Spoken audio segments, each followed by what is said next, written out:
Today is Tuesday, July 21st, 2020. Coming up on Roland Martin Unfiltered, the attorney for the Atlanta police officer charged in the shooting death of Rayshard Brooks filed a motion seeking Fulton County DA Paul Howard's recusal from the case. We will explain. In Detroit, a police officer who fired rubber bullets at 3 journalists during a police brutality protest was charged with multiple counts of felony assault. Also, this morning, a judge heard the lawsuit Governor Brian Kemp has filed against Mayor Keisha Lance Bottoms of Atlanta over her mask mandate and reopening plans. We'll also talk about whether there should be a nationwide mask mandate and where we are with testing any possible vaccine. Protests in Portland, Oregon continue, and neither side is backing down. We'll talk with one of the activists. Also, it's Fibroids Awareness Month, and we're talking about why African-American women are disproportionately impacted. Plus, former gubernatorial candidate Andrew Gillum speaks for the first time about after he checked into rehab after he was discovered passed out in a Miami hotel room. And also, we talked about that speech John Lewis was supposed to give at the March on Washington for Jobs and Freedom. Well, we're going to play a video for you of Danny Glover reading the speech that he wanted to give. All of that right here on Roland Martin Unfiltered. It's time to bring the funk. Let's go. He's got it. Whatever the biz, he's on it. Whatever it is, he's got the scoop, the fact, the find. And when it breaks, he's right on time and it's rolling. Best believe he's knowing. Putting it down from sports to news to politics. With entertainment just for kicks, he's rolling. It's on go, y'all. It's Roland Martin, yeah. Rolling with Roland now. He's funk, he's fresh, he's real, the best, you know he's Roland Martin now.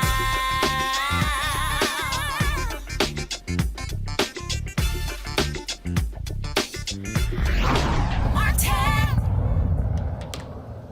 The attorney for the fired Atlanta police officer Garrett Rolfe, who is charged in the shooting death of Rayshard Brooks, filed a motion late yesterday seeking Fulton County District Attorney Paul Howard's recusal from the case. In a statement, that Howard's statement to the public had been ethically inappropriate. Plus, Howard is a necessary witness in the case. Okay, that kind of makes no sense. You might remember Rayshard Brooks was shot and killed after cops were called to a Wendy's in Atlanta. He was pulled. He was, of course, pulled out of the car. He went through the test, and then all of a sudden decided to run away. They scuffled, and then, of course, Rolfe fired the fatal gunshots into Brooks. He was fired and, again, charged in his death. And so we'll see what happens in that case. Seriously. That's what happens when they try to go after the DA. Let's go to Detroit, where a police officer was charged with multiple counts of felony assault after firing rubber bullets at 3 fellow journalists during a protest in downtown Detroit. Daniel DeBano had been suspended with pay while police further investigated the accusation. He faces 3 counts per victim. If convicted, DeBano could be sentenced up to 4 years in prison. All 3 journalists suffered injuries. Now, while we were talking about what's happening in those cases, we see what's happening in Portland, where Donald Trump's thugs in boots are sitting here snatching people off the streets. You have the Oregon Attorney General, the Portland mayor demanding answers from the administration. Then Donald Trump says that he might be unleashing those federal agents to other places. And I've seen this video right here. This is an actual a veteran right here, veteran of the U.S. Navy. And they beat him with the baton. My man did not flinch at all. And what he did was he went up to these federal officers saying that, remember the oath that you took. But what has happened as a result of this, you've had thousands more people who have come out as a result of these tactics by these unidentified federal officers and have been protesting. We're going to show that to you in a little bit, just a moment. Let's go to my panel. Kelly Bethea, communication strategist, Dr. Mustafa Santiago Ali, former senior advisor for environmental justice, EPA. We also have on the show, Amisha Cross, political analyst and Democratic strategist. Mustafa, I'm going to start with you. The thing here is real simple. Trump is trying to unleash these federal officers. They have not informed the Oregon Attorney General who they are or the mayor. They're demanding answers. And Bill Barr is acting as if everything is fine to have people who are unidentified driving unmarked cars. Now he says that Donald Trump says he is going to send them to other cities. I saw a tweet where someone said that these officers are already on the ground in Baltimore. This is Donald Trump and Bill Barr trying to operate like dictators in the United States. Yeah. And, people have the right to peacefully protest. And you're utilizing individuals who do not have the proper training. So you see them doing all kinds of egregious behaviors. And the reality of this situation is quite clear. The president knows that he's in trouble.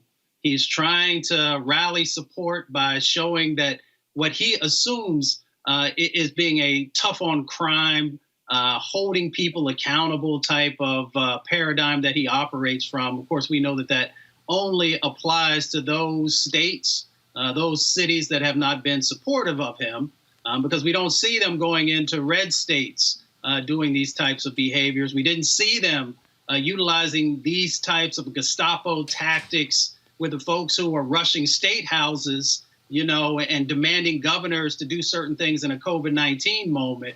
So we understand he's just trying to fan the flames continually to actually get people riled up.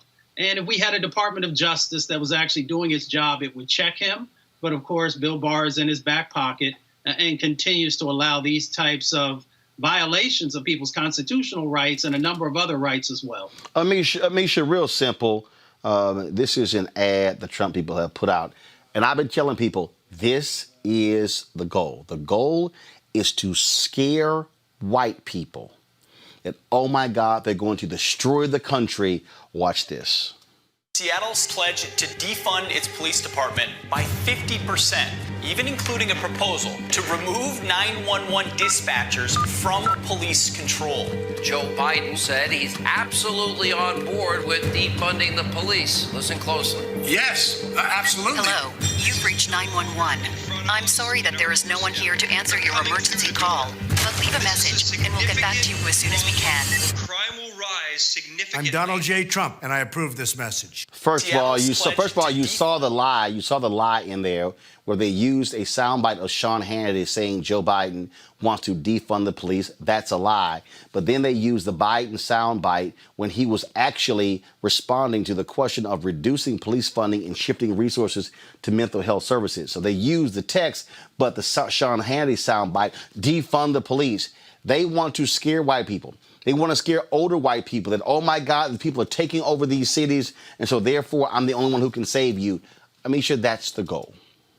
That is the goal, and you're absolutely right, Roland. And this isn't the first commercial that the Trump campaign has run that appears to be like that, where they're splicing together different things that don't actually fit, and they are basically drawing a what they think is a clear line to showcase that Democrats don't care about your safety. And this isn't the first time, and Trump actually isn't even the first president who's used a fear tactic like this to try to get more older white people specifically and white women to jump on board to support conservatives. What I find the most interesting in regards to his moves towards sending in these unarmed troops, officers, whatever they happen to be in camo, is that Trump has gone through this entire process during COVID-19, arguing that states and localities could handle a global pandemic on their own, arguing for small government. However, when it comes to protests that he does not agree with, dissent that he does not agree with, he's willing to use the government to overshot its role completely outside of our constitutional powers, outside of his constitutional powers, to basically go into cities across America that have not asked for him, that are not seeking that level of support at all, that have not reached out to his office for anything in relation to this. So I think that what we're looking at is classic authoritarianism. We're looking at a president who is trying to get as many, word splices, as many hashtags, as many video as he can of any type of riots to scare people, because he has given up on actually trying to create any type of legislation or policy that makes sense towards the hundreds of thousands of people that are currently unemployed or uninsured health-wise. And he's gone straight to their deepest, darkest fears. And that is that level of anarchy and there not being any police. And then, of course, you have, you always can find somebody black to go out there and say some stupid stuff. Here is so-called civil rights attorney Leo Terrell. Again, oh my goodness, these Democrats, they're going to be destroying our city. So as a black man, please, please elect Trump. Have you ever voted for a Republican for president before? Good question. Here's my answer as a lawyer. This will be the first time in my life. This will be the first time in my life, Sean Hannity viewers, that I will be voting Republican. Right on your TV pro. First time in my life. For Donald Trump. For Donald Trump. Have you ever voted for a Republican for president before? Kelly, oh my God, they're going to be taking over these cities, and I don't know what to do. Dude, stop. Just sit the hell down, Leo Terrell. You sound like an idiot and a buffoon. I mean, it's just, he sounds dumb, just to be frank with you, because he didn't really give you any basis as to why he was voting for Trump. He was just, again, promoting propaganda, promoting and insinuating. Actually, you know what? Let me go ahead and give you this here. So he went to let me tell you how bad he is. He goes to OANN, which is a joke of a network, a con conspiracy. So listen to this. This is the propaganda he's pushing. Now, just earlier you said that you support President Donald Trump. I want to hear from you personally why all of a sudden you came out in support of him. Let me be very clear about why I support the president. I want everyone to hear this. In the last 3 years, Donald J. Trump has done more for people of color than the Obama-Biden administration for 8 years. Let me give you some examples. Donald Trump funded historically black colleges. Donald Trump passed a law, the First Step Law, that reversed the mass incarceration that Joe Biden did in 1994. Donald Trump signed an executive order for police reform. And then you have a black South Carolinian Republican Senator, Tim Scott, who tried to get legislation in the Senate. Guess what? 2 black Democrats, Kamala Harris and Cory Booker, stopped that legislation. Donald Trump can help people of color. I'm begging Democrats, people of color, to leave the Democratic Party and vote Republican and vote for Donald Trump, because I do not want chaos in the city and throughout this country. All right, so I do not want chaos. He acts as if Trump has not unleashed chaos, Kelly. All I see right now coming out of the administration, honestly, for the past 4 years, has been chaos. It has been an absolute just cacophony of mess and just no order whatsoever, which is ironic because all Donald Trump says is, law and order, and that's what I'm about, and this, that, and the third. And he's doing anything and everything but perpetuating that kind of sentiment, especially when it comes to putting out military against protesters who are peacefully protesting.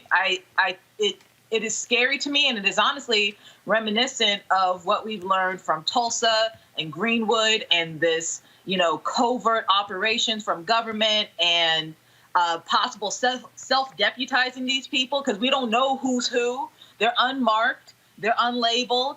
And the fact that they're going into cities predominantly of either color or predominantly left-wing, it just shows you just how careless and reckless and negligent our president is. But to the lawyer's point regarding he's done more for black people than any other president, I mean, we all know that's not true. And if you don't know that's not true, please read, because it's not true. Specifically regarding the HBCUs, the funding that went towards us, I'm an alum of an HBCU, that's virtually nothing. Well, but it's not even. But no, it's not even a question of virtually nothing. They're lying about it. So Trump is we say HBCUs. It's a lie. Okay, we're talking about, first of all, it wasn't even Trump's idea. It was Congresswoman Alma Adams who was the one who pushed that through. He signed it. So, dude, don't act like you can all of a sudden take credit for it. That's how just stupid it is. But I want to stay on this whole defund the police thing. Okay, the interview he gave with Chris Wallace, this was manna from heaven to understand how you get confronted. And see, Chris Wallace was nice. What Chris Wallace should have said is, you're lying. You're lying. Joe Biden didn't say that. You're lying. Y'all watch this. Because they want to defund the police, and Biden wants to defund the police. Sir, he does not. Look, he signed a charter with Bernie Sanders. It says nothing about defunding the police. Oh, really? It says abolish. It says defund. Let's go. All right. Get me the charter, please. All right. So here's the deal. Okay, he goes, let's go. All right, I'm going to find the longer clip because I thought it was hilarious, where he literally asked for Kayleigh McEnany to step in with the information. he's going. I can't find it. Sorry, Mustafa, it's not quite in here. I mean, he acts like he caught Chris in a lie. This like, yeah, I can. Well, bottom line, he still wants to do it. He was lying. The guy was lying. You can't find what doesn't exist. I always encourage people to actually read and go to the source so you can find out what's really going on. And neither has Joe Biden said he wanted to defund the police, and many other folks just want to divest, and they want to move resources back to communities to make sure that the issues that are going on are addressed. So, we know the game that the president is playing, as Kelly said, and others. He continues to, try and create chaos because he has no policy to live on. And, he thinks that will be a winning strategy for him. Folks are actually, I bet you people, if they could, they would stand at the polls today, or they would go ahead and mail in their ballot, because folks are ready. And he's going to find out that it's time for him to go ahead and move on. And then we'll deal with him on the judicial side once he leaves office. But the thing that we have to understand is, again, and I keep warning people, he will do whatever to stay in office. Forget norms. Forget it. He will do whatever. And if that means unleashing cops against Americans, he will do it. We saw what he did just 3 blocks away when he wanted to have his photo op. Drop the tear gas, clear everybody out. There is nothing this man won't do to hold on to office. And the Bidens and the Democrats better understand that, Amisha.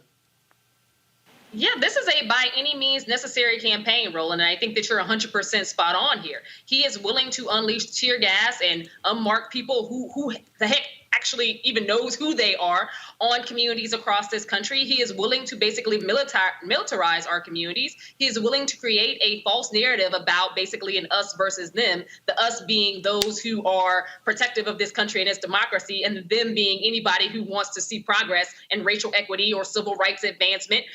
He is creating a dichotomy that is problematic because it speaks against everything that a functioning democracy is supposed to stand for. And he doesn't care. And he doesn't care because his base continually shows that they don't.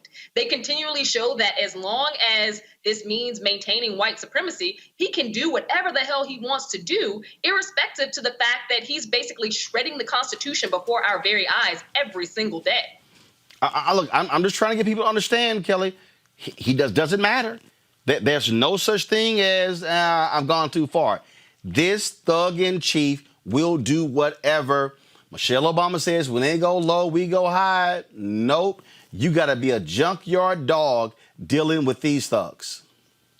We cannot afford to go high right now. That is way too much of a price, too high of a price, no pun intended, to deal with this issue. Because, like you said, there is no low. There is no bar that's being lowered. The bar has been obliterated. There is no more bar. The threshold is so low, we could stomp on it and it would still be feeling like we're floating. So with that said, I mean, just vote. I mean, November is coming up very quickly. We are already more than halfway through the year right now. All we can do at this point is vote and be vigilant and make sure that our constitutional rights, what's left of them anyway, are protected. Defund the police is not a terrible thing. We need to reallocate resources that the police already have to entities and groups that will actually help the community. That's not to say get rid of the police. That is actually a supplement to the police, an aid to the police, if anything. And he's not understanding that, but he's not understanding a lot of things. So with that said, we should just cut our losses with this man, vote him out by any means necessary. All right, this is when you get busted in a lie in your face.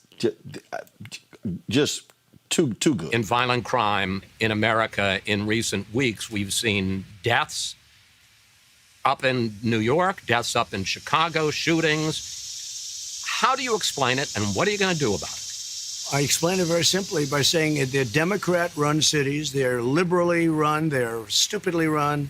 We have forced them in Seattle to end the chop because, we were going in that following day. You probably have heard it. We were getting ready to go in. We were all set. And when they heard that we were going, they set their police force. Liberal Democrats have been running cities in this country for decades. Poorly. Why is it so bad right now?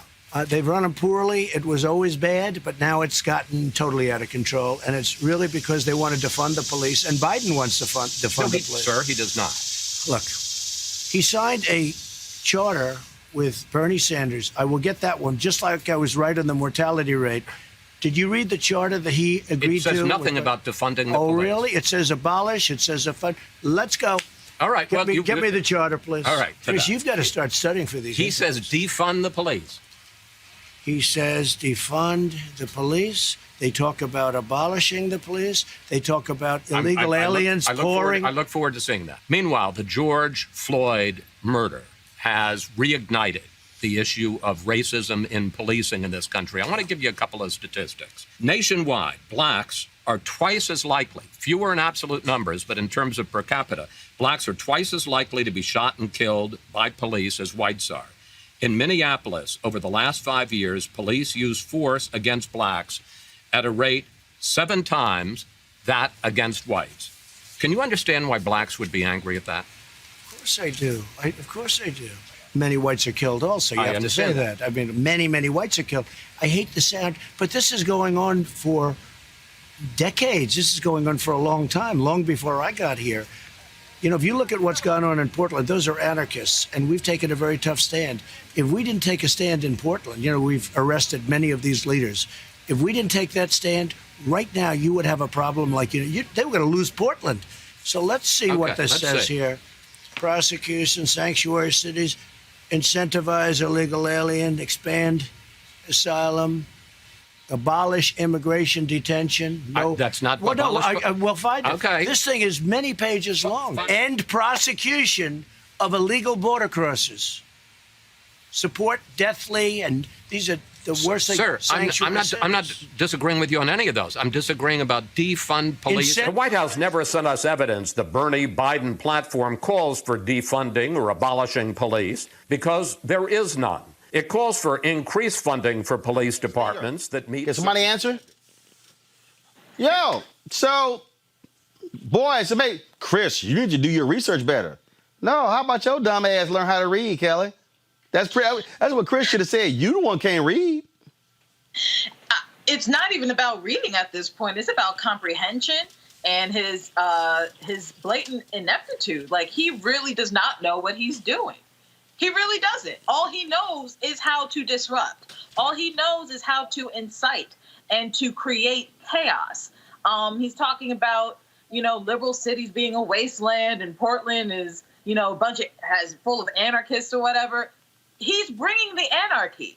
He's bringing the chaos. He is bringing the discomfort and the disruption and the destruction of these cities and of these people and of these societal pillars, such as freedom of speech, right to protest, all of these things. He's the president of the United States is infringing upon our right to protest. He's infringing on the very first right we have in the Constitution, in the Bill of Rights, within the Constitution, is freedom of speech. So for me, it's laughable, but not in a humorous way. It's just, it's really pathetic how he has been able to continue this. And it's not just him, it's his entire administration. But that's why... And that's what's really frustrating. It's people with actual degrees who have actually been in the business, who have been in administrations or in policy. But they want to be in power. Perpetuating this president. They want to be in power. So they want to be in power. They want to be in power. What is required here is, again, people need to understand. If they are going to lie this blatantly now, what do you think is going to happen if it's another 4 years? If you think they have sat here, Mustafa, and just allowed the oil and gas industry to totally control the EPA, to roll back civil rights, to roll back protections in Health and Human Services, in HUD, look at environmental stuff in the interior, they will have no problem raping and pillaging this country to benefit big business, people had better stop playing games. And so stop entertaining these stupid ass conversations about Kanye running for president. Stop listening to these idiotic people who keeps throwing out other kind of nonsense. We are literally talking about the future of this country on the line if you give this idiot 4 more years to have power. So the president is, some people will say he's a buffoon.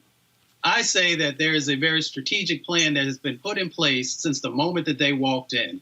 They understood how to manipulate policy. They understood how to begin to dismantle the foundational pieces that are important to our democracy, but are also important to people actually being able to survive. So when we say that they are, just kind of knocking around in the dark, I disagree with that, because I've seen the strategic actions that they have done inside of federal agencies, rolling back statutes and rules that, many people have come together, often in a bipartisan way, to create, because they knew that it was the basic safety net that was necessary. I, by no means, do not think that the president and Stephen Miller are not having conversations about how to fan the flames of racial sort of divisiveness inside of our country. So I think that there is a very clear plan for the president. And he utilizes the opportunities with the media to continue to play folks. I often say that he's been pimping America, and I'm very clear, and I can back up each and every time that he's actually done that. Well, simple as that. Now, of course, a little bit earlier, Trump had a news conference, coronavirus news conference. None of the experts were there.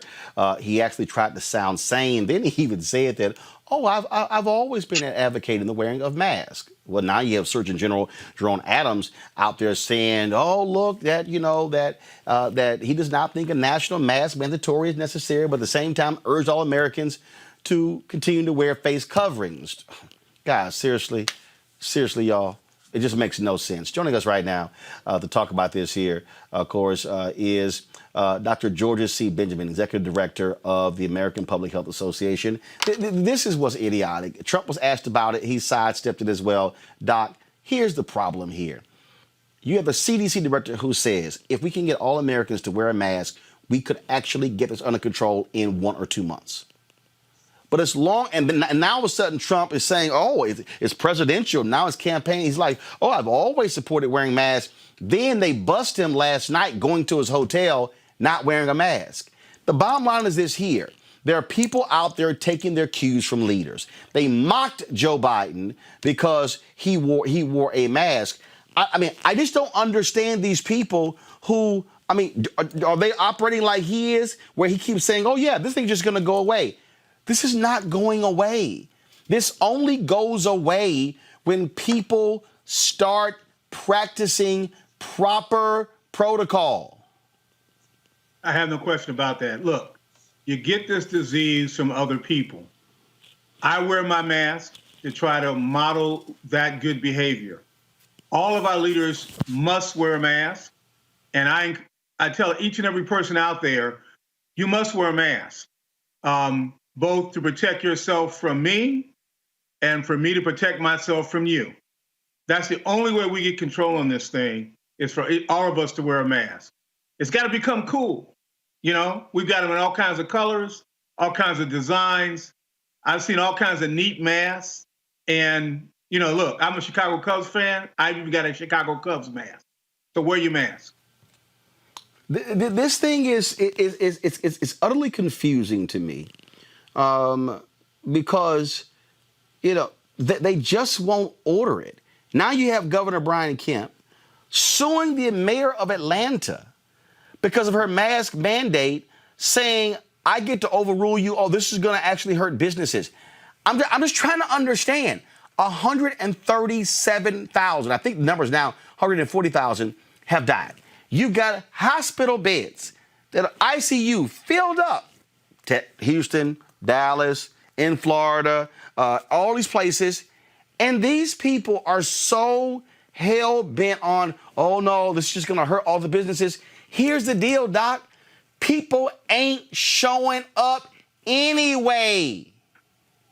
Look, masks save lives. You can't go shopping. You can't go to work if you're sick or you're dead. The governor is wrong. The mayor is right. There's no debate about this. The governor in Georgia is wrong, and the mayor of Atlanta is wise and smart and is right. By the way, she's also had COVID, her and her family. Yeah. So she's also committed. So I hope the courts will, follow do the right thing and save lives. I know sometimes lawyers just do the law, but this is about saving lives. And look, and I just keep saying this to black people. I saw a story of a black woman in Florida. Her 22-year-old child died. Daughter died of COVID-19. Then her 19-year-old son died of COVID-19. Black people are dying. And I'm like, you know what? If non-black people want to kill themselves, hey, boo, knock yourself out. But I'm like, black people, you better be wearing masks. You better be practicing safe distancing, not playing games, not having a whole bunch of people over to the house in these groups, because this is not going anywhere. And we're seeing how it's impacting the southern states. And that's where more than half of us live. Well, all I can say is, look, we know who's doing things in our best interest. And those elected leaders that are not supporting the wear of the mask are not doing things in our best interest. And those that are supporting wearing the mask are doing things in our best interest. I usually do things with people that are in my best interest. When it comes to testing, we still have been too narrow when it comes to testing. We're now long way to go. So we're operating now in July. When does flu season start? Because now you're going to be dealing with those shots as well. So you're going to have all of these forces converging.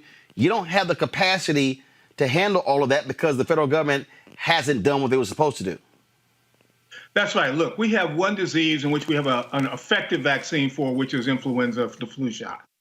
And then we have another disease which has very similar symptoms and is more severe, I might add, has a higher death rate, for which we don't yet have a vaccine, although we've got some promising ideas of how to get one. The best thing we can do as a nation right now is get your flu shot in the fall. That way we'll know that if you get sick, it's not the flu, it's something else. So that's the first thing we can do. Everybody ought to get their flu shot. And I know many of us are out there concerned about this and concerned about that. Get your flu shot. It's safe and effective. There are a few people who can't take it for medical reasons, if you're allergic to eggs and a few other things. But almost all the rest of us can get a flu shot. So we should get that. And then we need to continue to wear a mask, wash our hands, physically distant. If we're sick, don't go to work, don't go to school. Don't go out with others if you're sick. And then when this vaccine comes, I hope it is sometime next year, and we'll understand how safe and effective it is. Then at that time, we'll give you recommendations on that vaccine on how and when to take it. All right. Dr. Georgia C. Benjamin, Executive Director of the American Public Health Association. We appreciate it. Thanks a lot. Roland, take care. Thank you. All right, folks. Let's talk about that lying president.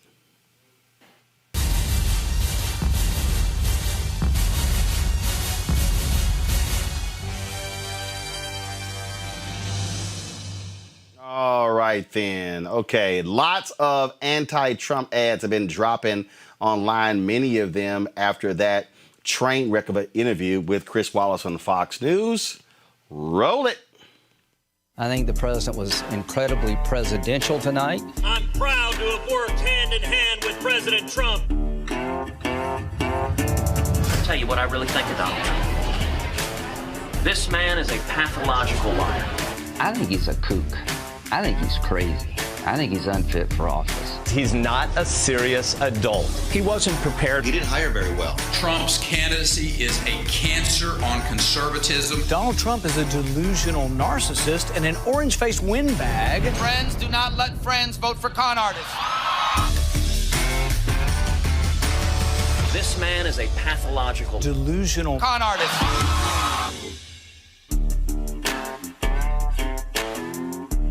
Join the other Republican voters against Trump at rvat.org.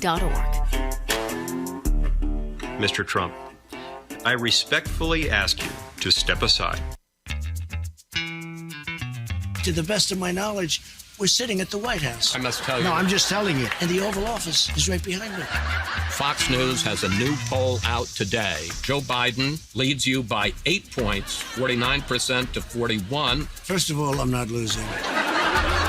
People trust Biden more to handle the coronavirus by 17 points, on race relations by 21 points. Those are fake polls. We still have more than 100 days to this election, but at this point, you're losing. Not on my watch. It's not going to happen on my watch. I have other polls that put me leading. I have a poll where we're leading in every swing state.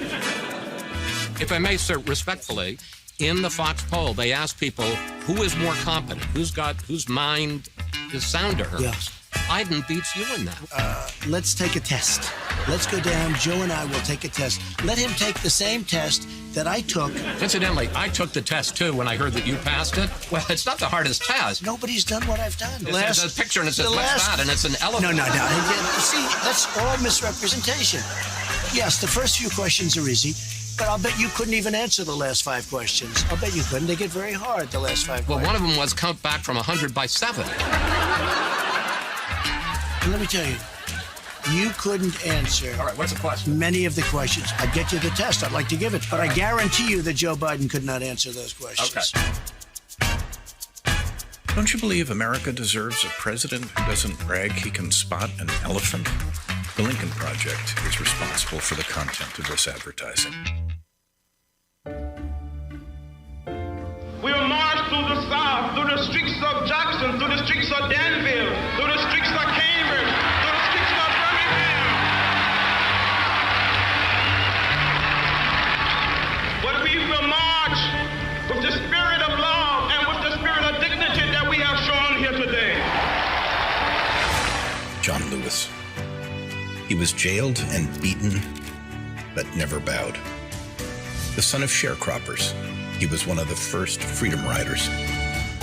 Attacked by a mob and left for dead in a bus station in Montgomery, Alabama, he got back up and led the fight for justice.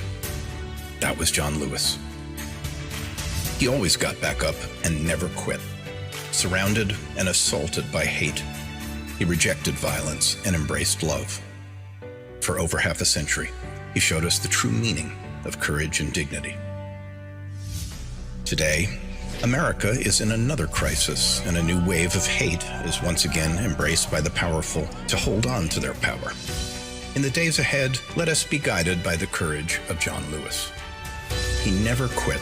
He always got up. He knew a better day belonged to those who had the courage to act. Now it's our turn. We must say, wake up, America, wake up, for we cannot stop, and we will not and cannot be patient. The Lincoln Project is responsible for the content of this advertising.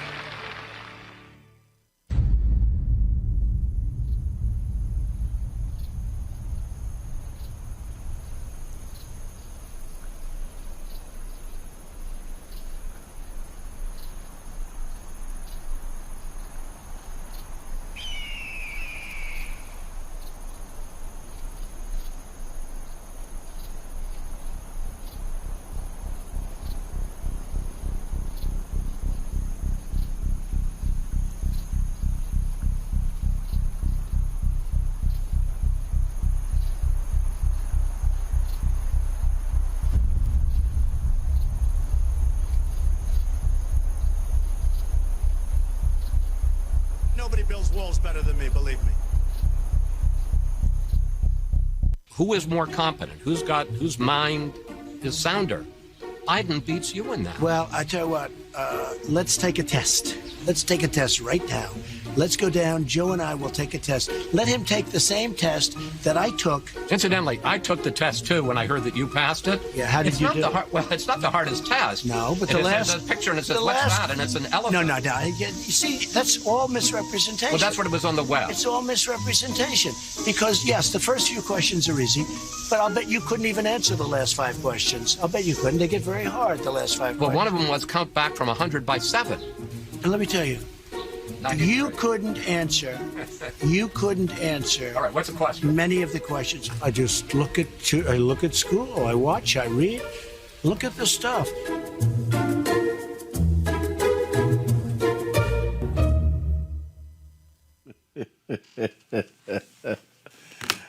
Oh.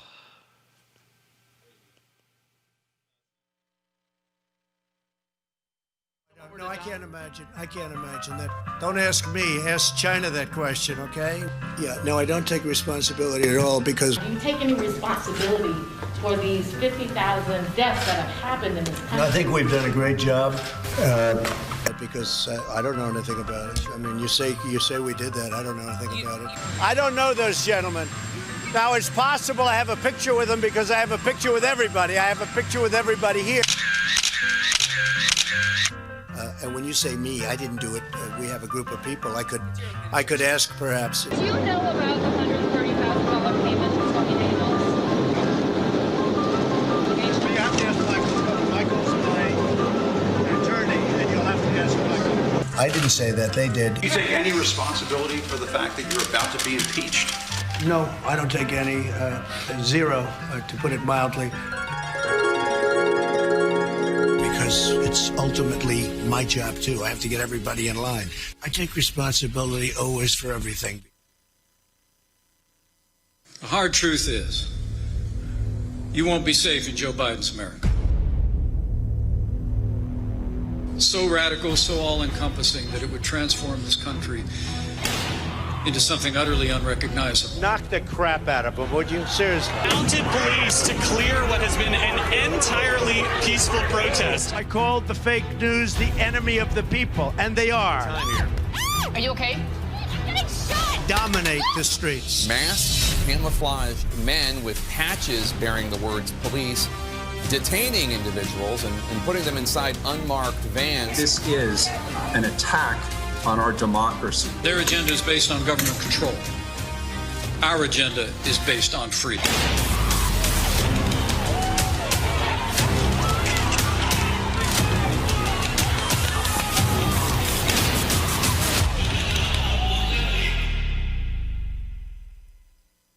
Who has heard the poem called The Snake? My father gave me a small loan of $1 million. Well-documented and severe financial downturn in the past year. You know about sexual predators and things like that. I mean, you are one. All right. And it's more than anger. It's hatred. They're bringing drugs. They're bringing crime. They're rapists. Down the path, along the lake, a tender-hearted woman saw a poor, half-frozen steak. You'll absolutely love Trump steaks. More than 150 former students allege Trump University was a fraud. Persistently illegal conduct at the president's charity. Take me in, oh tender woman. Take me in, for heaven's sake. Take me in, oh tender woman. Sigh the vicious. Would you denounce what happened in 2016? President Putin was extremely strong and powerful in his denial today. He withheld the money. He withheld the meeting. He used it to coerce Ukraine to do these political investigations. The American embassy in Baghdad under siege. She stroked his pretty skin again and held him tight. The Chinese government awarded Ivanka Trump's brand 7 new trademarks. They're a pack of grifters. His campaign manager's got 2 condos, a Ferrari, a yacht. They're all just fleecing the campaign. That snake gave her a vicious bite. The coronavirus. This is their new hoax. The U.S. now leading the world in deaths. No, I don't take responsibility at all. This is a great success story. I have saved you, cried the woman. And you've bitten me, heavens why? You know your bite is poisonous, and now I'm going to die. We want to terminate health care. And then I see the disinfectant. Shut up, silly woman, said the reptile with a grin. You knew damn well I was a snake before you took me in.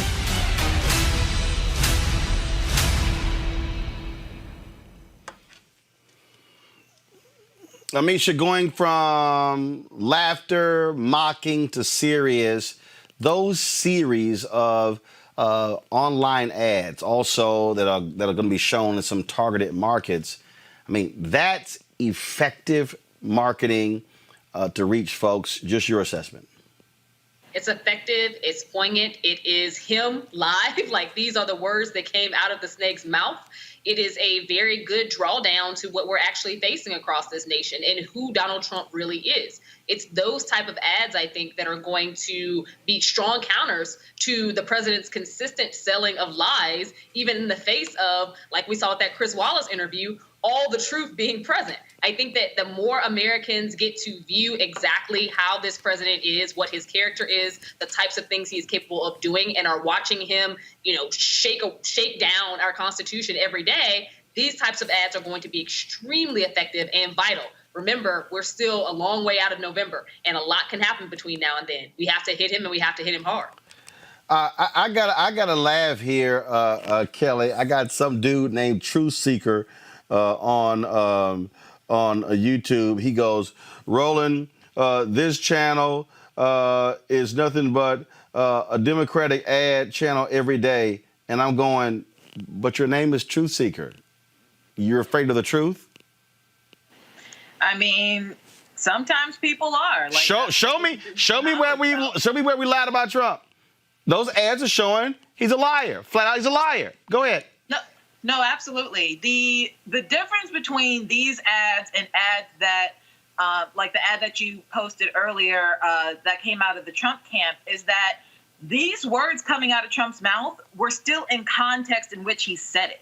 There's nothing that was doctored or altered, greatly outside of editorial discretion that would remotely sway you one way or the other outside of just getting the truth out. Like, he said those words the way he said them in the context in which the ad is portraying them.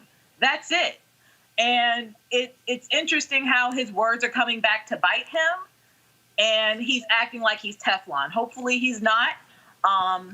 This is the first time in history that an impeached president I'm sorry, Bill Clinton and the other one. But he's been impeached, and he's actually liable for a couple more impeachments if they actually wanted to bring it forward. He's just a corrupt, disgusting, pathetic man. And these ads show that in all its glory. Well, I just sort of crack up at the people who get upset when you literally use his own words. He said, I don't take responsibility. That's what he said. And then he lied today. Oh, I'm always advocating the wearing of masks. Dude, stop it. Mustafa, he is a massive liar. Donald Trump will lie about a lie. Yeah, my mama calls them hypothetical liars. So she got her own way of describing folks. The president's a failure. I worked under, 4 presidents, and I never saw someone until this one who was such a failure. I mean, he fails at diplomacy. He fails at international relations. He fails at protecting our democracy. He fails at civil rights. He fails at the economy, which was supposed to be his shining glory. He fails at public health issues. He fails at civil rights. So whenever the young man or older man or whoever he was who sent the message into you, I'm like, just look at the record. It's very clear. The president is a failure, and he's someone who does not show up when a president is supposed to show up. Presidents are supposed to be built for these moments that we are currently in. When the country is under duress, when the country is under stress, the president is supposed to highlight how you are going to be able to move forward to a brighter day. And the president doesn't do that. He's not interested in that. And that is why he is a failure. Well, folks, I keep saying, at the end of the day, you can talk, but you got to be able to mobilize, organize, register, and then vote. Got to go to a break. We come back. We're going to talk about black women, fibroids, and what you can do to ensure you're protected. Also, Danny Glover will show you his reading of his guys, you fired the audio too early. Danny Glover will talk about we will show you the reading of Danny Glover of the speech that John Lewis was supposed to give at the March on Washington for Jobs and Freedom on August 28, 1963. Give you an update also on funeral details with regards to Reverend C.T. Vivian. All of that, and plus last thing, we'll talk to one of the organizers in Portland to find out why they're protesting and about the thousands of people who are now coming out after those thugs Donald Trump and Bill Barr sent out there began to snatch folks off the street. All of that next on Roland Martin Unfiltered. You want to check out Roland Martin Unfiltered? YouTube.com/Roland S. Martin. And subscribe to our YouTube channel. There's only one daily digital show out here that keeps it black and keep it real. It's Roland Martin Unfiltered. See that name right there? Roland Martin Unfiltered. Like, share, and subscribe to our YouTube channel. That's youtube.com/Roland S. Martin. And don't forget to turn on your notifications so when we go live, you'll know it.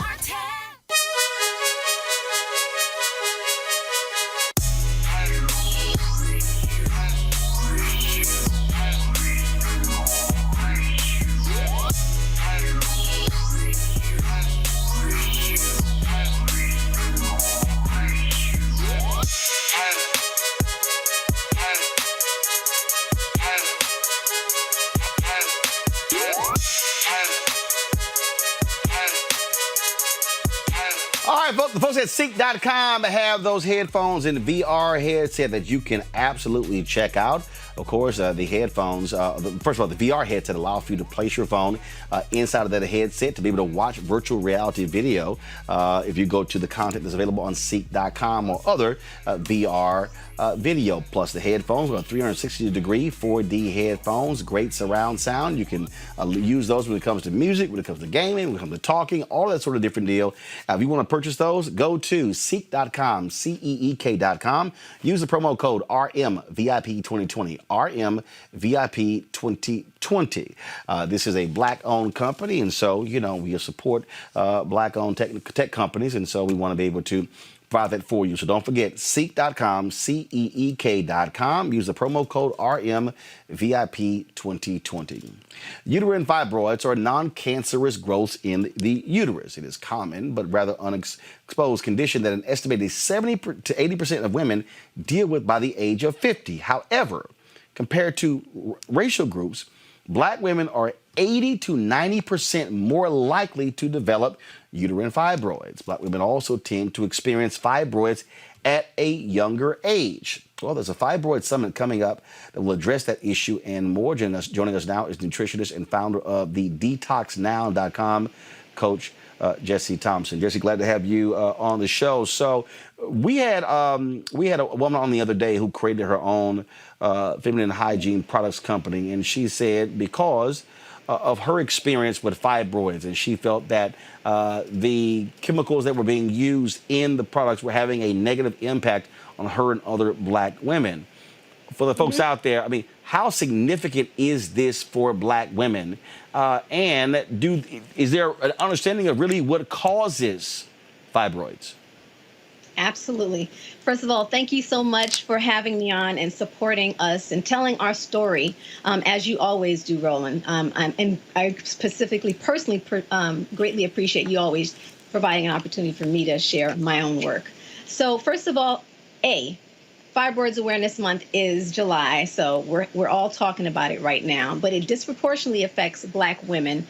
The issue related to the commercial feminine products that was spoken about earlier this week is very spot on. It is one of the contributors, the specific when it comes to the dyes, the chemicals that are found in these commercial name brand feminine products is a contributor to heavy bleeding. And again, the toxicity in those products, those chemicals, it actually stimulates heavier bleeding, all right? But when we look at, because you did a great job talking about what they are, but the root cause that we often are left asking why, because doctors always say, well, we don't know why. We don't know what the cause is, but we know based on research that is actually prevalent out there that the root cause of fibroids is estrogen dominance, which is triggered by stress, diet, and pollutants.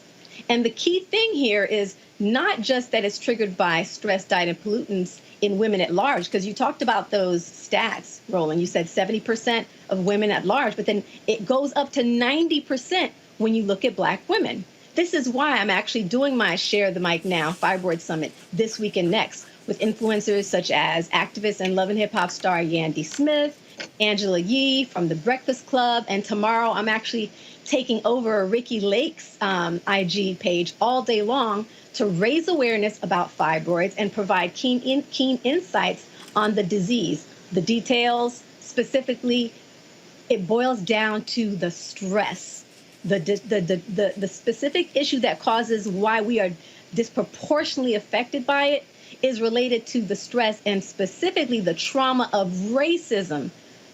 Roland, when I look at, we've been doing this for about 5 years now. We came on your show and we had a testimonial with us, and she talked about how she eliminated fibroids and cysts on our program. And it was because she was doing an estrogen-free diet. She was doing herbal supplements, et cetera, that are all part of her elimination reproductive system. But the key thing that we've been finding in our patient profiles over and over, Roland, is women suffering with undue stress.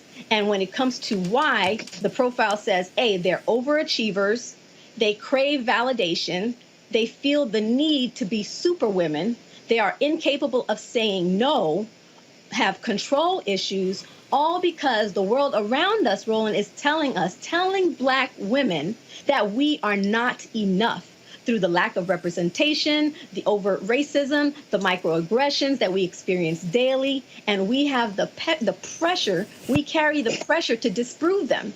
And as we have seen, we have one of our clients who eliminated 50 fibroids on her elimination program, 50 fibroids, MRI documented. And the key distinguishing factor was the stress reduction, specifically in her life, trauma healing in her life. Her whole story, it's on our website at thedetoxnow.com, and she tells it even herself.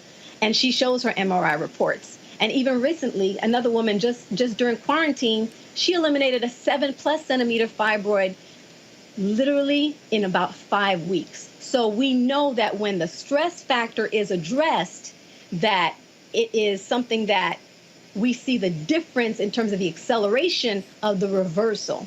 And we also see the acceleration of the symptoms, like you said, the heavy bleeding, the anemia that can lead to heart failure, blood clots that come from, again, restriction from the larger fibroids, restriction of arteries from the larger fibroids that Black women tend to statistically, experience at more frequently.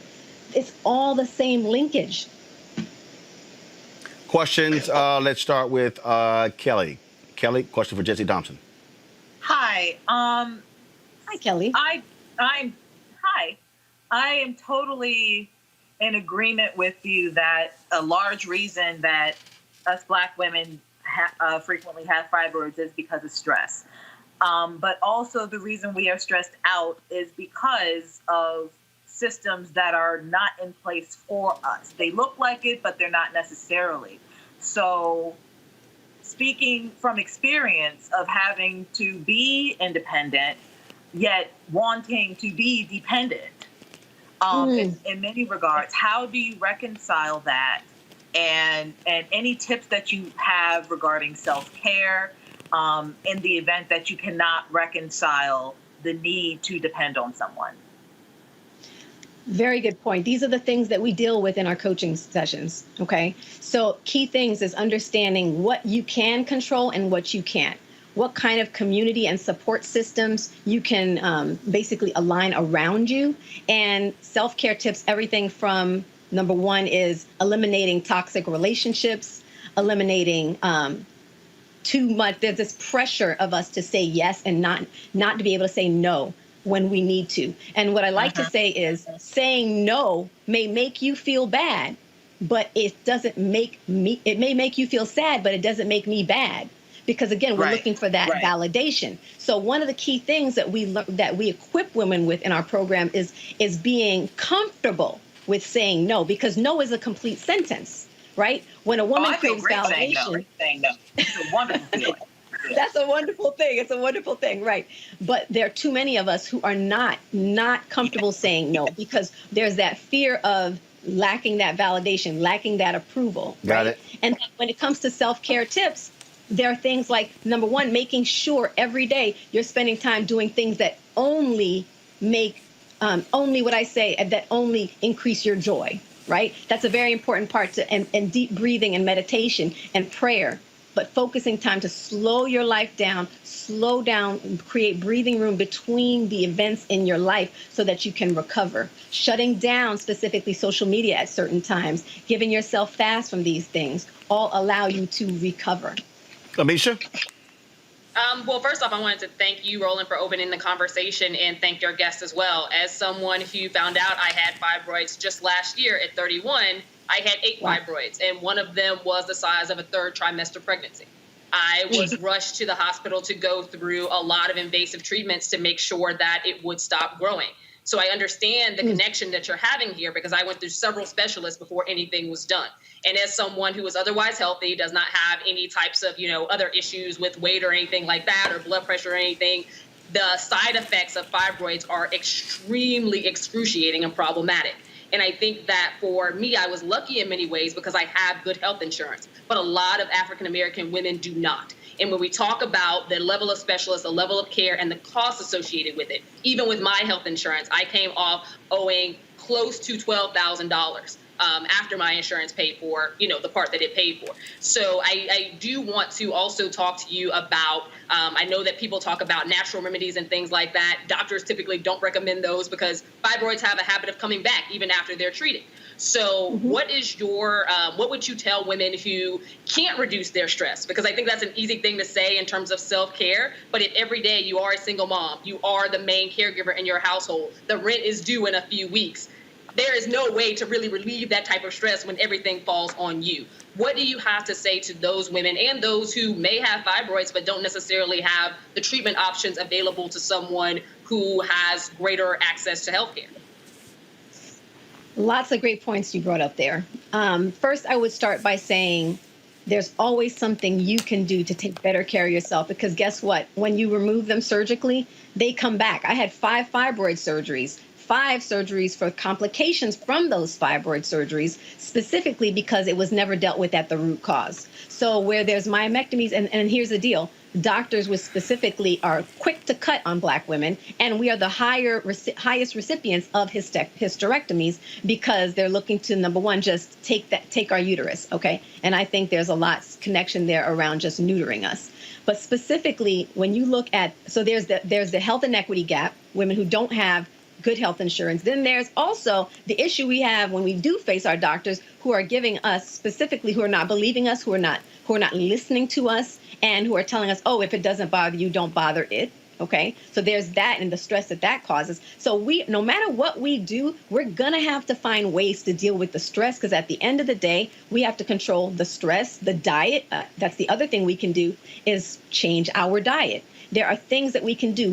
It's incremental, even if necessary. We have a detox living free food list that everybody can download right at thedetoxnow.com, specifically to learn what foods can I substitute, because a lot of what we deal with in terms of the fibroids is they are fed by estrogenic foods. They're fed by the stress. That's what makes it disproportionate in terms of our response. But in terms of what causes them, the estrogenic foods are very high, as well as the chemical pollutants. You can switch out those kind of things, and those kind of resources are available, like Roland was saying earlier about the toxic feminine care. There's so many brands that are available now. I'm actually going to be talking with Yandy Smith in our session coming up Friday about a partnership we're having around a brand that she helped co-launch, called Yanni Tox. Okay, again, it's about finding what kind of incremental changes we can make to take better care of ourselves. And if we don't learn how to deal with the stress, it's not that stress is not there. It is tips that we can use to better process the stress. Breathing and taking time to breathe specifically. Breathing is a huge piece. Mindfulness is a huge piece. I can access peace by virtue of deep breathing, and in a way that it doesn't matter what's going on around me, I can still access this. So it's not a matter of eliminating your stressors. There is stuff you can do in reducing your stressors by being more mindful of your relationships, being more mindful of everything we take on, because I'm going to tell you, most of what we have on our plate, don't get me wrong, I know that we're carrying a lot, but there are a lot of things that if we would reevaluate them, we're doing them because it's someone else wants us to do it, not because it's something that we have to do. And I know this because I see these women every day. This is the client I'm dealing with every day. She's the one who's carrying all these same issues. But guess what? As we work together to implement ways of, it starts off with the mindset, shifting the mindset and saying that self-care has to be a part of, I have to be radical about my self-love and self-care. That shift helps me deal with what's on my plate even better. Mustafa. Yeah, I just want to say thank you. I've had a number of members in my family who have suffered from this. And thank you also for raising the issues around nutrition, because in our communities we deal with food desert issues and can't access healthy food. And then also on the environmental side, huge impacts that are happening inside of our bodies because of that. My question would be, for all the folks who are watching, are there policy recommendations that we should be getting behind to help to make sure that we're, utilizing that as a way of supporting and building a foundation underneath of the work that you're doing?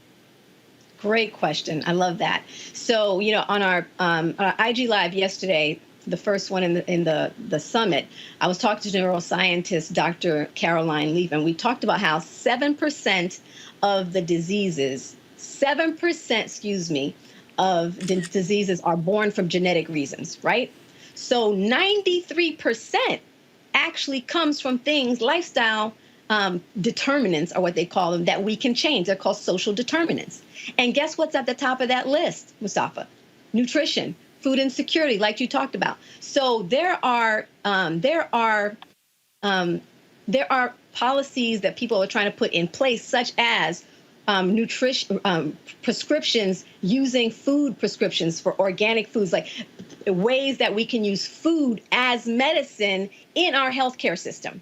Okay, there are policies for that on the table. There are also policies for having nutritional coaching support. Preventive care really has been centered around, Pap smears, mammograms, of course, your annual visits. But it really hasn't been around the things that can help prevent inflammatory conditions that disproportionately affect us as Black people, such as learning about nutrition and then access to food in our communities, better foods in our communities. So those are the kind of things we need to get behind. I know that they're piloting programs right now where doctors will actually prescribe food, actual food, as their prescription, and using that, piloting that to see how it can turn around and become something that can be incorporated in the healthcare system.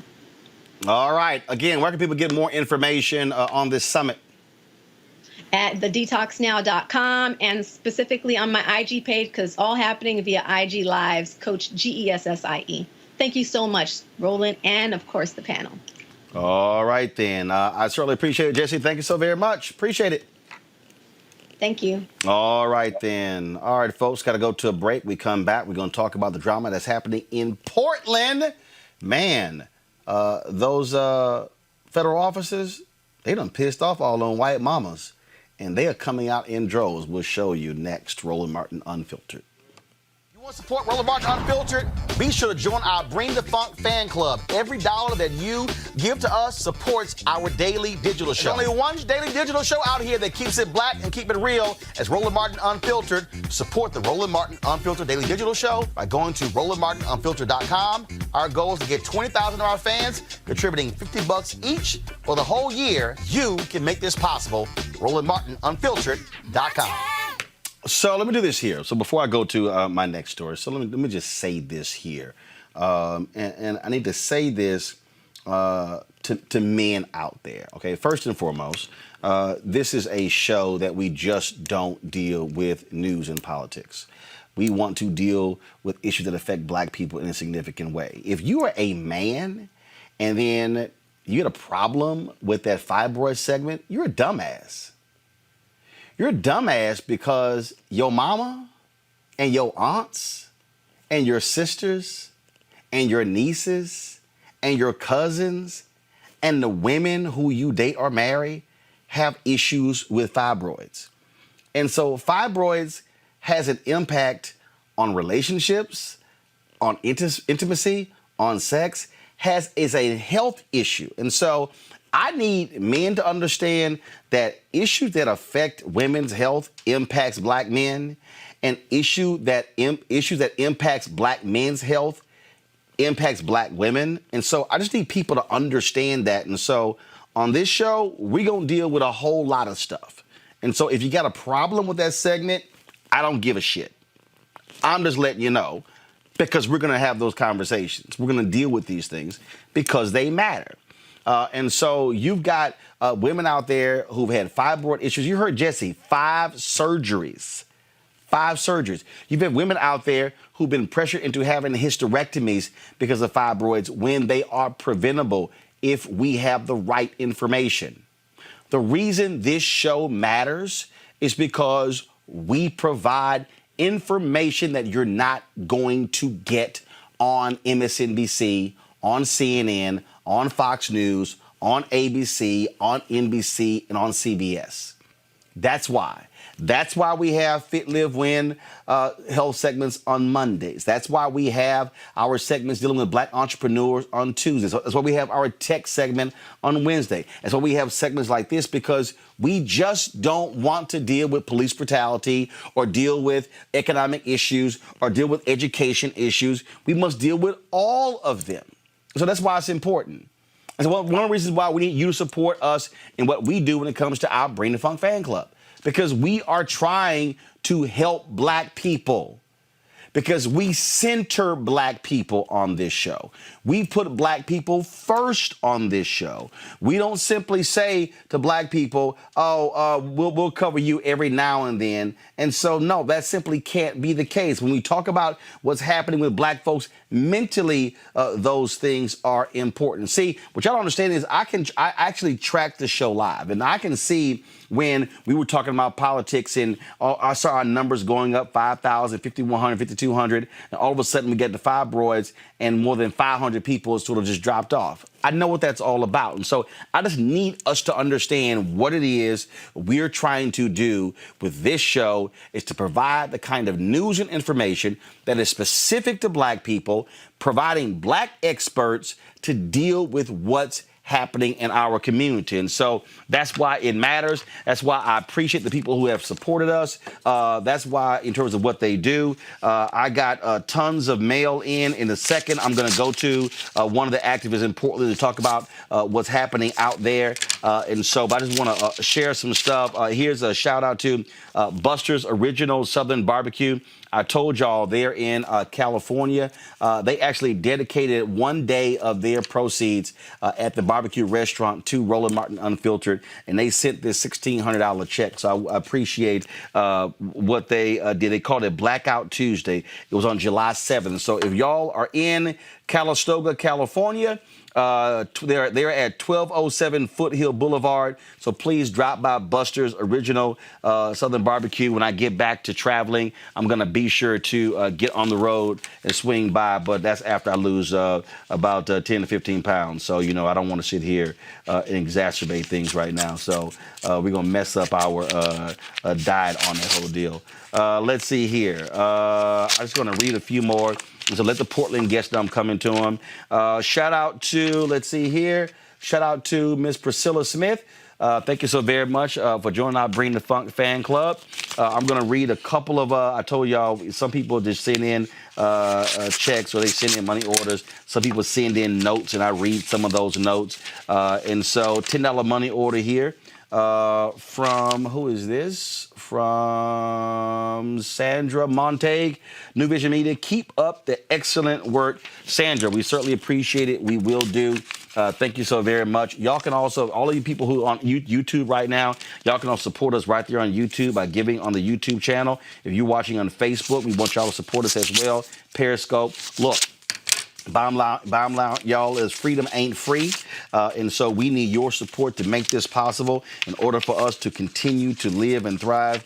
I've been watching your online digital show since 2018, and I am absolutely happy to see that someone got the memo. Continue doing what you do, as it is needed very desperately by those of us woke people. have more coverage of the Africans in the diaspora. These topics needed more coverage. More power to you, Brother Martin, and your staff and the mission you have undertaken. You can count on my support and that of my family, Charles Thigpen. And I appreciate, Charles, you sending in at $150 money order. What I'm asking, of course, is our fan base to give a minimum of $50 each. For the course of the year. That's $4.19 a month. That's 13 cents a day. Some people are actually giving monthly. Some people give in one lump sum. You can, of course, go to Cash App, PayPal, Venmo. Y'all go ahead and pull it up. Cash App, $RM Unfiltered. Venmo is paypal.me/R Martin Unfiltered. Venmo.com/RM Unfiltered. You can also send a check or money order to New Vision Media, Inc. That's at 1625 K Street Northwest, Suite 400, Washington, D.C., 2006. I'm going to read two more notes before I go on to our next story. And again, if you can give right there on YouTube, right there, there are 4,748 of you. Right now, we've got about close to 10,000. We're very close to getting 10,000 of our followers. And so we would appreciate Cheryl Dugan. Thank you so very much. We would appreciate if we can get to that. Our goal by the end of the year is to have 20,000 people joining our fan club. If 20,000 of our followers gives on average $50 each, our show is completely funded. We don't have to rely on advertising. It allows us to continue doing what we're doing, speaking truth to power, and that's why it's important for us to do what we do. Pat McQueen, I certainly appreciate it. And so there are just so many people out there we have who they give on Cash App, PayPal, Venmo, all those platforms, and then they are able to support what we do. No, the show is not over. I got a couple of more stories I want to get to. I just want to be able to share this with you folks. And here's another letter. This is from Antoine Simmons. I'm writing to let you know that I appreciate you and what you do through Black media. I've sent in a donation via Cash App in my personal name, but also want to support you through my business name. I'm pushing to establish my own as well and help establish other sustainable Black-owned businesses so that they can be passed down from one generation to the next. Keep pushing, asking tough questions, and mentoring. We are listening and looking to those that help us lift us all. Antoine Simmons is the manager of Simmons, Smith, and Solomon. They are mediation, business consultation, negotiation located in Dalton, Georgia. Simmons, Smith, and Solomon. And so I certainly appreciate Antoine Simmons for you joining our Bring the Funk fan club. Again, folks, Cash App, PayPal, Venmo, and again, our address is New Vision Media, NU Vision Media.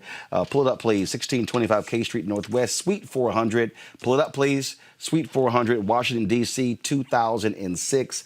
That's how you can support our show. This is how we create sustainable businesses right here on Roland Martin Unfiltered. All right, folks, some people may have thought that the protesting in the wake of the death of George Floyd is over. The protests are actually happening every day somewhere in America. We have seen what's been going on in Portland, Oregon. Check this out.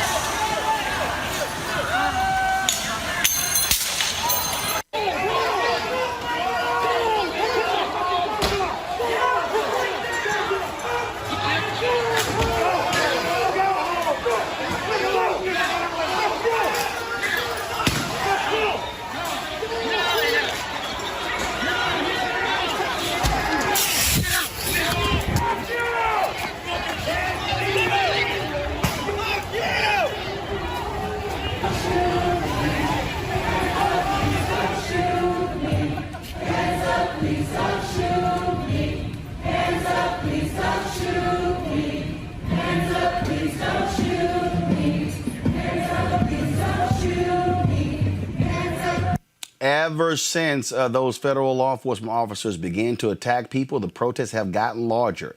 They began protesting in Portland in May to protest against the police brutality of Black lives. 31 days later, of course, you saw those federal officers attacking folks there. Joining us now is Gregory McKelvey, Vice Chair of the Democratic Party of Oregon Black Caucus. Gregory, glad to have you on the show. Clearly, those federal officials there did not expect that to be the reaction, to see white moms and others coming out there, linking arms with one another on the front line, basically daring them to move them out of the way. Now you have moms out there, children out there. They probably are shocked that that's the response. Well, we've been dealing with police brutality in Portland for a long time. First, I want to thank you for having me. But Portland police have been tear gassing, pepper spraying, detaining and arresting people in Portland for a long time. And so this sort of violence is not anything new to people. Obviously, there is a certain threshold when you see Donald Trump's thugs coming into Portland that brings more and more people out. But yeah, the front line at the protest has been a group of moms, and the federal officers gassed that group of moms. That's the situation that we're dealing with in Portland, but I think it's going to continue to drive people out into the streets. And I don't know how many officers Donald Trump has sent or is planning on sending, but I can say there's a hell of a lot more of us, and we're going to keep showing up. And I would guess that the numbers would grow every single day so long as they remain here. And so what do you make of, again, Donald Trump talking about all these anarchists in Portland, these radicals in Portland, alleging that the Portland protesters are unleashing violence on the city, tearing things up in the city, destroying the city? Look, this movement is about Black lives, and the focus needs to remain on Black lives. And so I don't like hearing from our elected officials, whether it be the mayor of Portland or whether it be Donald Trump, when we talk about petty property destruction. Yes, there has been a little bit of graffiti. We had one night of looting long before the federal officers arrived here. None of that adds up to the life of George Floyd or Quantas Hayes, Patrick Kimmons, and the many people that have been murdered by police in Portland.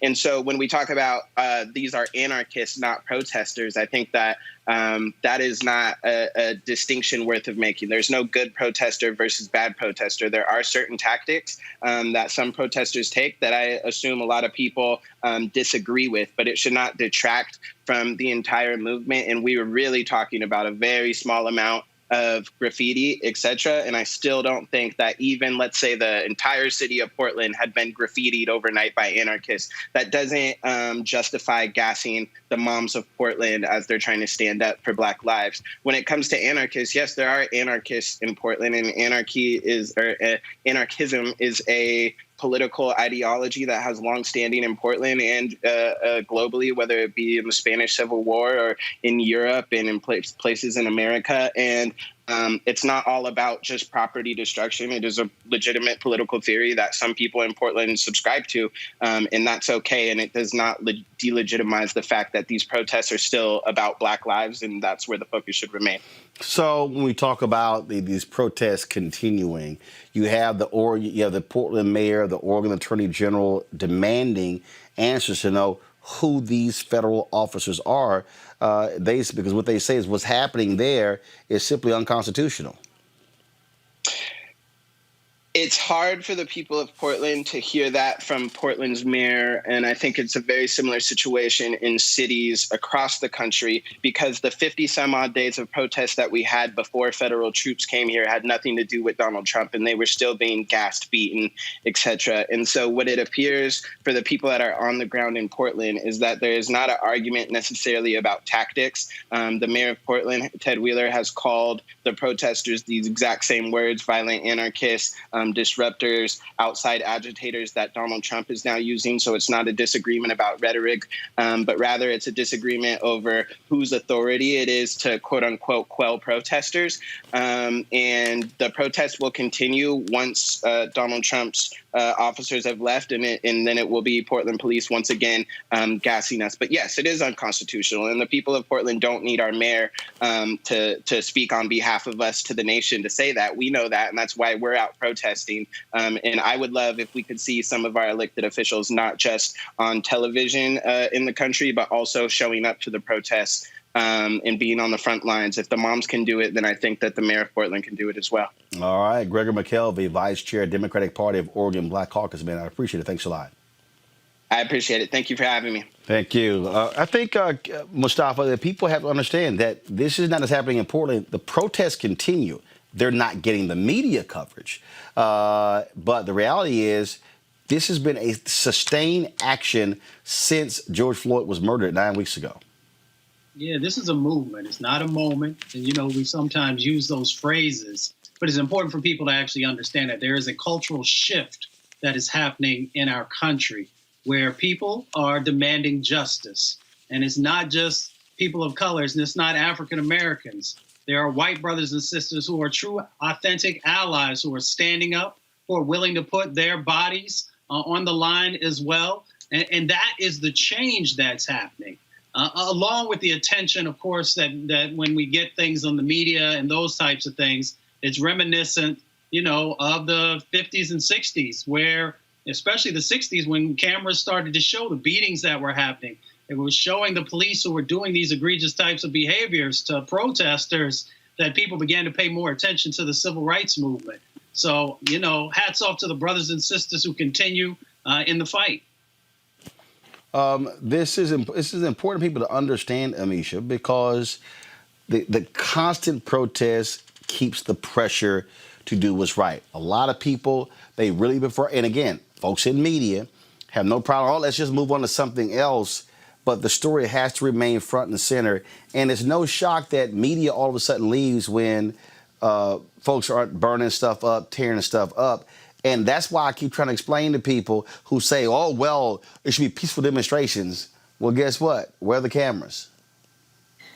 And you have a good point. Media also has a habit of emphasizing chaos. They like to create an us versus them narrative about what a good protester looks like versus what a not so good protester looks like. And I think that as soon as those, what they would describe as riots ended up going away, so did the cameras and the influence. That doesn't mean that people aren't still protesting in the streets. That's happening in hundreds of cities across America. And to Mustafa's point, many of those protesters are also lockstep with their white community members as well, who have decided that for weeks they are going to be out there with alongside African Americans who have not had their rights upheld by their cities and by their states, who have also having some really integral changes that they want to see throughout the country, but also in their localities. And what we're seeing now is that this administration, the Trump administration, greatly despises any level of concert of moving forward for Black people. And he is demonizing these protests solely because of why these protesters are in the streets. I think we talked about it earlier. He had absolutely no problem with the protest as long as it was about free speech and it was white people gun-toting and marching on capitals. As soon as it was Black people arguing for their rights, albeit peaceful protest, he decided he was going to send in this force of God knows what to actually try to quell and dismantle it. That's what we're seeing. Kelly. No, I agree with the panelists here. This is just a situation where, once again, our president is the one who is perpetuating the chaos. He is the one who is stirring the pot. And the people of Portland, Baltimore, D.C., Seattle, L.A., New York, we're all tired. We're all tired and we're fed up. And that's what you're seeing in Portland right now. That's what you're still seeing in D.C. right now and the other cities that I just mentioned. I have yet to be in D.C. where there's not a protest. Like you said, there's been a protest every single day. A group that comes to mind right now are the Freedom Fighters of D.C. I have friends in that group who have been out there on the front lines every single day. And they have either been still tear gassed or rubber bullets or assaulted by police and their equivalents in that regard. And you don't see the media out there. You don't see any news coverage about it because there's no overt chaos. And it's actually a movement now that's not being vilified. Now all of a sudden it's not a news story. So we definitely need to keep the pressure up. We need people out there protesting, but we also need people covering the story, like you, like others. Just step up to the plate and support wherever you can. All right, folks, our next story. Former mayor of Tallahassee and Florida Democratic gubernatorial candidate Andrew Gillum made his first public remarks since entering rehab in March. You might remember he was found passed out there in a hotel in Miami in March. There were allegations of drug use, of alcohol. In this 11-minute Instagram video, Gillum explained his battle with depression and alcoholism. He also apologizes to his supporters for his actions. Hello, everybody. This is Andrew Gillum. I know it's been a while since we've had an opportunity to connect, but as many of you know, I decided to take some time away to work on myself, deal with some issues that I was having. I went away to rehab to focus on my issues with alcoholism, having grown up in a household where my father battled addiction to alcohol and later died from complications from that deadly addiction. I know well the toll that alcohol can take on not only the individual, but also on the family. I know well the toll that it took on my father's dreams, on his hopes, on his ambitions. And I knew that if I didn't want to recycle many of those same issues for my children, that I had to do something about it, and I had to do it now. With a lot of encouragement from family and the people who love and care about me, I also got into therapy, where I could start to talk through some of what was going on with me. I knew that if I had not dealt first with issues of addiction and the numbing that I chose with alcohol, there was no way I could start to pull back the layers and talk about what was truly happening underneath. Therapy created the outlet for me to be able to do that, to be able to talk to somebody. I had totally underestimated the impact that losing the race for governor had on my life and on the way those impacts started to show up in every aspect of my life. I didn't want to talk emotionally or really deeply about what had happened in the race for governor because it was a constant reminder of failure and my own personal failures. It was a reminder that I had let so many people down. It was a chorus of this voice that I tried for so long to quiet, which said that I wasn't enough, that I wasn't good enough. All the things that I wanted to suppress and numb and forget about, that depression around what I was experiencing there became far too much for me to keep down. And that's the real crazy thing about depression is that a lot of times we think we're dealing with it. We're strong and we'll put on a brave face and it bubbles up on the inside. But eventually what is bubbling up on the inside is going to come out. And I certainly know what it felt like to see that come out. The feelings I was having as a result of what happened in November, the fact that the office that I thought I could do the most for other people and for the state that I love, I no longer had access to. But not only that, after having spent 16, 17 years as an elected official, the thing I knew how to do well, the thing that gave me an outlet to go and try to change the community in the way that I thought would make it better, all of that was all of a sudden gone. And it really did cause me to think about my own purpose and my own value and what I could contribute, if anything. And I didn't want to have to face all those things. And so I numbed. I tried to suppress. I tried to ignore. And as I said, those things come up and they have a way of showing out. So I did the one thing that I knew I could do, and that was I got busy. For those of you on the outside, you were looking at me and you saw me on television. You saw me giving speeches and traveling and, posting on Instagram and Facebook like I was living my best life. And in truth, I was perfecting what it meant to wear the mask, suffering in silence because I simply could not bring myself to deal square on with what was happening more deeply inside of me.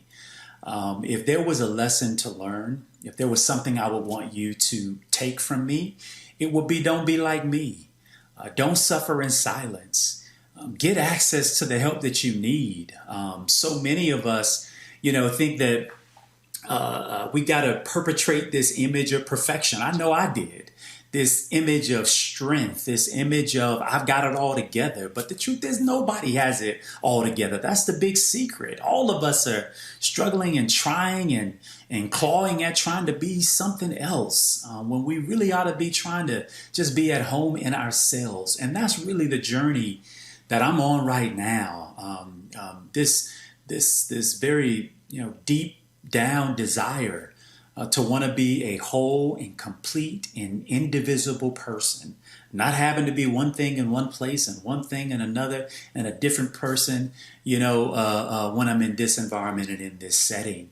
And I know that all of us struggle with different layers of that. While my stuff had to be, public and, cause, great embarrassment and lots of rumors, false, some true.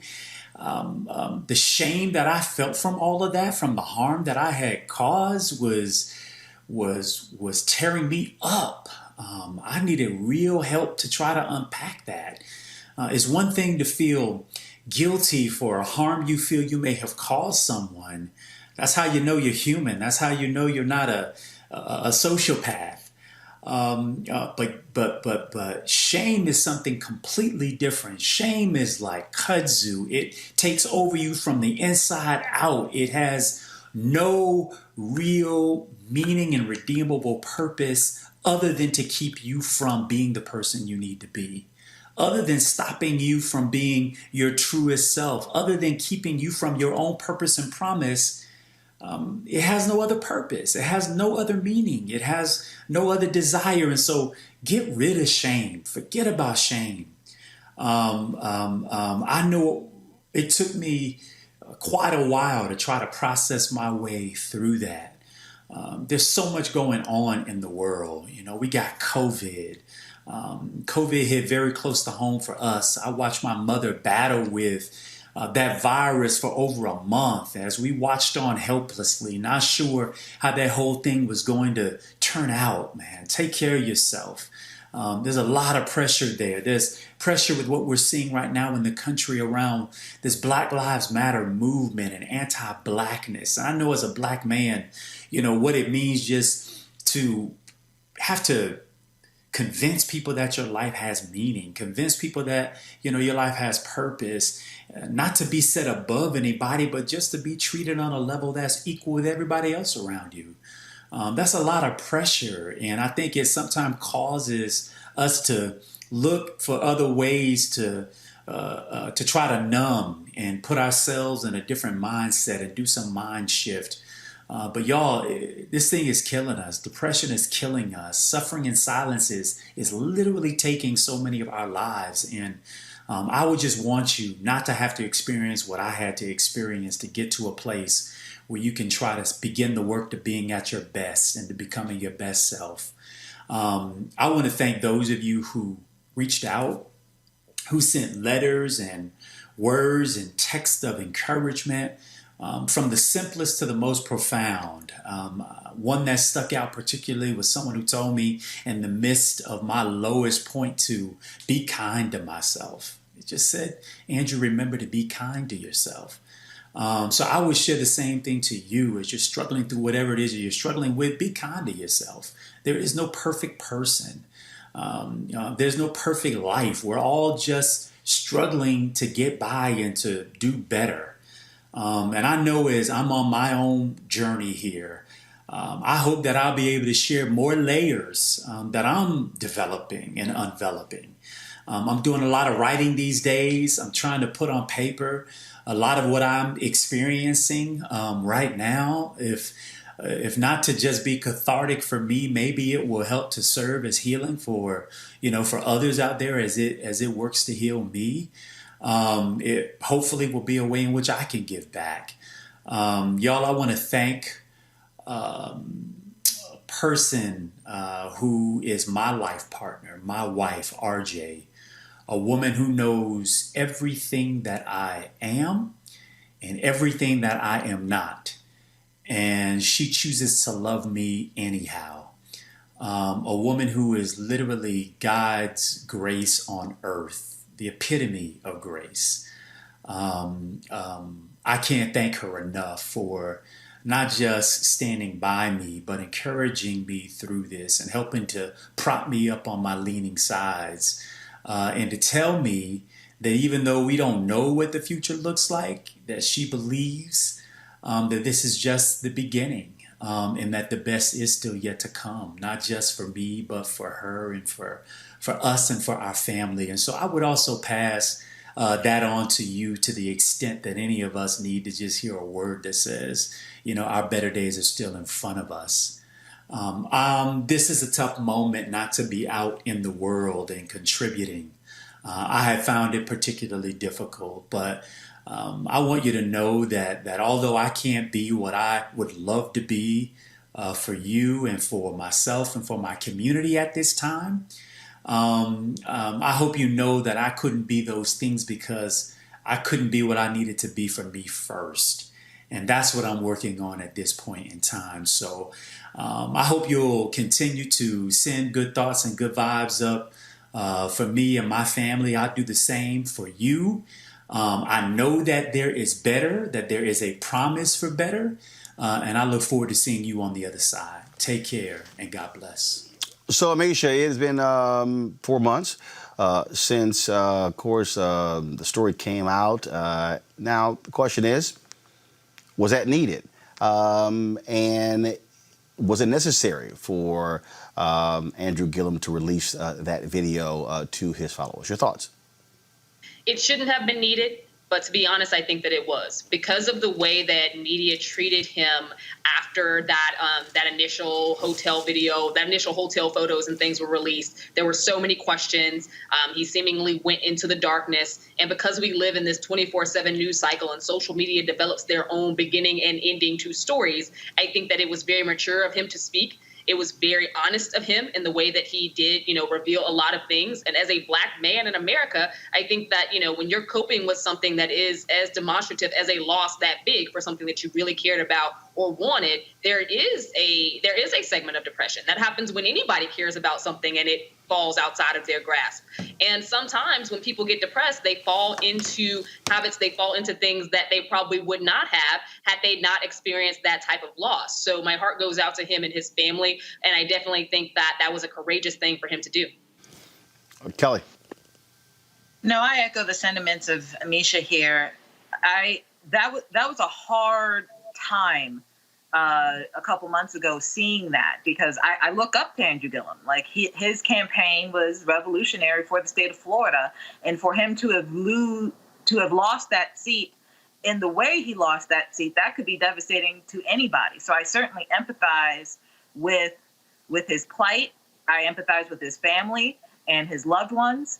And I really, really wish him the best. What I will say is that the timing of his statement is interesting to me. A couple things that I picked up are, one thing that was glaring to me is the fact that he said he's been writing more. Maybe this is, a segue for some pieces that'll come out that he's written, maybe a book, maybe a think piece, what have you. Maybe he has a project on the way, I don't know. But I wish him the best, and I wish him luck regardless of what his future endeavors may be. Well, Mustafa, granted, doing a solo video is one thing, but if you have future political aspirations, that's going to have to mean sitting down for a one-on-one interview. Yeah, he's definitely going to have to do that. But, let's focus on the moment. So it's a blessing to see Brother Gillum actually doing the work. You can hear the work in the words that he is sharing that is helping him to heal. We build people up. People love to build folks up in this society, and then they love it even more as you fall down. They will literally pull the legs out underneath of you. I've seen it happen to so many folks, and we often forget that all of us have made plenty of mistakes. We may not just have had the spotlight on us. We got 21 million people in this country who are suffering from substance abuse, and only 10% of those folks ever go and get treatment.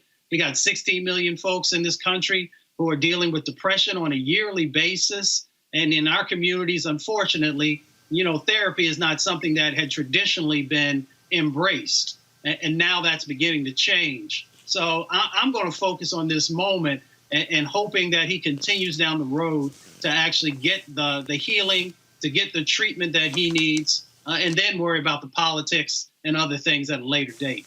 All right, folks. Last night, we actually showed you the interview that I conducted with the late Congressman John Lewis in 2018. People said, okay, why are we just seeing this? Well, here's why. We actually had that. We had a 3-camera shoot for the particular video, but we had a hard drive that crashed where we thought we lost all 3 of the cameras, which meant the video was completely gone. But the reality is we actually were able to save one of those files, which was the actual one of Congressman John Lewis. And during that interview, you're going to see something where he talked with Colin Kaepernick for the first time. And if you saw it last night, you may have missed it. This is what happened when 2 freedom fighters actually speak for the first time. Hello, sir. How are you? Colin? Hello? Congressman John Lewis. How you doing, brother? I'm doing great. How you doing, brother? Fine. Thank you for all of your work, for your leadership. You have touched me. You have inspired me. And to see you getting out there pushing and kneeling, you've done so much, not just for the American community, but for the world community. I said thank you. I admire you. I love you. Thank you for paving the way for an opportunity like this to even happen. It's great to finally connect with you. I talk to Mr. B about you all the time. We have great conversations, so it's great to finally have this conversation and be able to connect. Yeah, well, I'm honored to have an opportunity to speak to you. I wish sometime when you're in Washington or in Atlanta that we could get together and maybe have something to eat or something to drink, talk about where we must go from here. I would love to do that. I'll make sure Roland passes you my number so we can stay in contact. Yes, I would love to do just that. I know there's a lot of members of the Congress, a lot of people trying to find a way, especially young members, would love to have an opportunity to talk with you. And there's hundreds and thousands, no doubt, and millions of students and young people been deeply inspired by you, not just in America, but around the world. So keep it up. Keep the faith. It's all going to work out. Yes, we're not going to stop. We're just getting started. Good. We cannot stop now. Too much work to be done. If you want to see that full interview, just simply go to our YouTube channel. And so I hope you check that out. Now, we talked about the speech that John Lewis, he was the last surviving main speaker at the March on Washington for Jobs and Freedom on August 28, 1963. They made him change his speech because the initial speech that he wrote was deemed far too radical. Well, actor Danny Glover actually did a reading of that particular speech, and I just thought it might be interesting for you to hear it. Watch this. In August of 1963, there was the great March on Washington for Jobs and Freedom. 200,000 people were there, and everybody remembers Martin Luther King's I Have a Dream speech, but the most militant speech of the day was delivered by John Lewis, a student leader from the Student Nonviolent Coordinating Committee. He's from Alabama. But he was pressured by established civil rights leaders to tone down his speech. But here is the part of the original speech that he had hoped to deliver that day. We march today for jobs and freedom, but we have nothing to be proud of. For hundreds and thousands of our brothers and sisters are not here. They have no money for their transportation, for they are receiving starvation wages, or no wages at all. In good conscience, we cannot support the administration's civil rights bill, for it is too little and too late. The voting section of this bill would not help thousands of black citizens who want to vote. It would not help the citizens of Mississippi, of Alabama, of Georgia, who are qualified to vote, but lack a sixth grade education. We are now involved in revolution. This nation is still a place of cheap political leaders who build their careers on immoral compromise and ally themselves with open forms of political, economic, and social exploitation. What political leader here can stand up and say, my party is a party of principle? The party of Kennedy is also the party of Eastland. The party of Jarvis is also the party of Goldwater. Where is our party?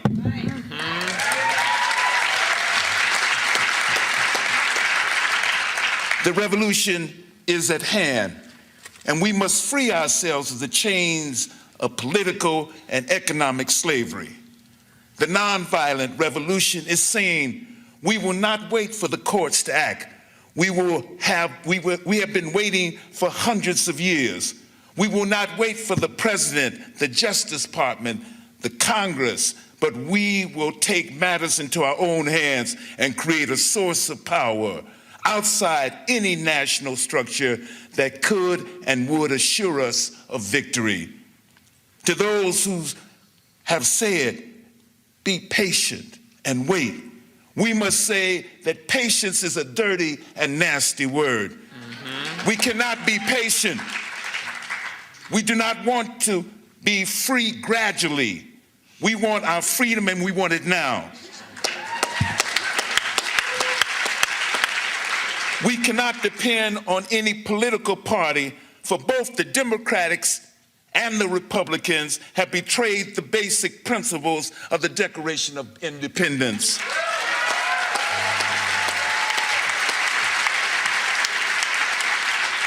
We all recognize the fact that if any radical social, political, and economic changes are to take place in this society, the people, the masses, must bring them about. Mr. Kennedy is trying to take the revolution out of the streets and put it into the courts. Listen, Mr. Kennedy, listen, Mr. Congressman, listen, fellow citizens, the black masses are on the march for jobs and for freedom. And we must say to the politicians that there won't be a cooling off period. We won't stop now. All the forces of Eastland, Barnett, Wallace, and Thurman won't stop the revolution. The time will come when we will not confine our marching to Washington. We will march through the South, through the heart of Dixie, the way Sherman did. We shall pursue our own scorched earth policy and burn Jim Crow to the ground.